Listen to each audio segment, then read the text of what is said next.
10 erreurs impardonnables à la note de synthèse du CRFPA. Enregistre la vidéo en cliquant sur marque-page en bas à droite et partage-la à tous tes amis qui passent le CRFPA cette année.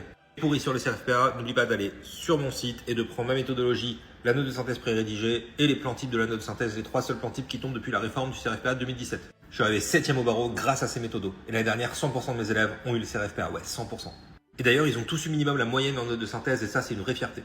Première erreur, ne pas utiliser un plan qui est l'un des plans types tombés depuis 2017. On vous donne des plans à l'IEJ ou à la prépa qui ne correspondent pas à ce qui tombe réellement. Deuxième erreur, mettre votre avis, que ce soit dans les titres, dans la rédaction. Tout ce que vous notez doit venir des documents. Ça, on vous l'a déjà dit, mais c'est essentiel. Troisième erreur, mettre un seul document par sous-partie. J'ai même envie de dire un seul document par paragraphe. Il y a 2 paragraphes ou 3 paragraphes par sous-partie. Donc vraiment, il faut essayer de limiter cette erreur-là. 2-3 documents par paragraphe, ça reste l'idéal. Quatrième erreur, faire une copie dégueulasse, pas gérée. Tu vois, celle-là, elle a eu 18 parce qu'elle est gérée. Notamment gérée au niveau du temps. C'est-à-dire le 2B n'est pas trop court, il n'est pas bâclé.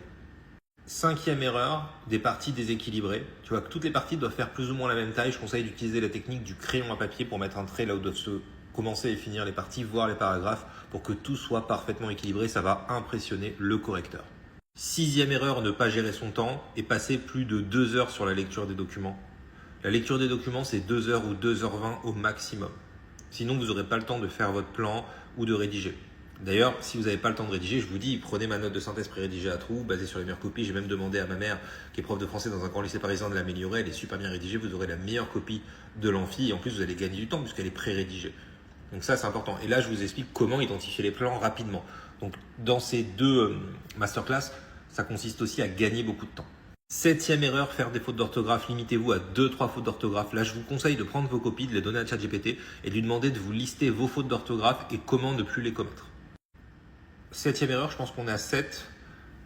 Entraînez-vous uniquement sur les annales. De 2017 à aujourd'hui, on a 8 annales avant de commencer les sujets d'IEJ ou les sujets de prépa. Voilà, parce que les dossiers ne sont pas les mêmes, les types de sujets, les plans ne sont pas les mêmes. Huitième erreur, ne pas vous chronométrer étape par étape pour savoir exactement là où vous perdez du temps. N'oubliez pas qu'une note de synthèse, c'est 5 heures, mais en fait, il faut 6 heures. Donc, essayez de vous organiser par rapport à ça. Par exemple, si vous remarquez que vous perdez du temps sur la lecture des documents, analysez document par document pour voir quels sont les documents qui vous ralentissent. Ça peut être les doctrines, par exemple. Regardez si ce n'est pas le plan ou la rédaction qui vous font perdre du temps, tout simplement. Neuvième erreur, faire des titres de type manuel de cours qui n'apportent rien. Il faut que dans les titres, il y ait une action. Par exemple, l'évaluation de l'état de vulnérabilité. Un titre qui serait manuel de cours descriptif consisterait en l'état de vulnérabilité. Il faut qu'il se passe une action, qu'il se passe quelque chose avec votre vulnérabilité qui est le sujet, qui était le sujet de la note de synthèse.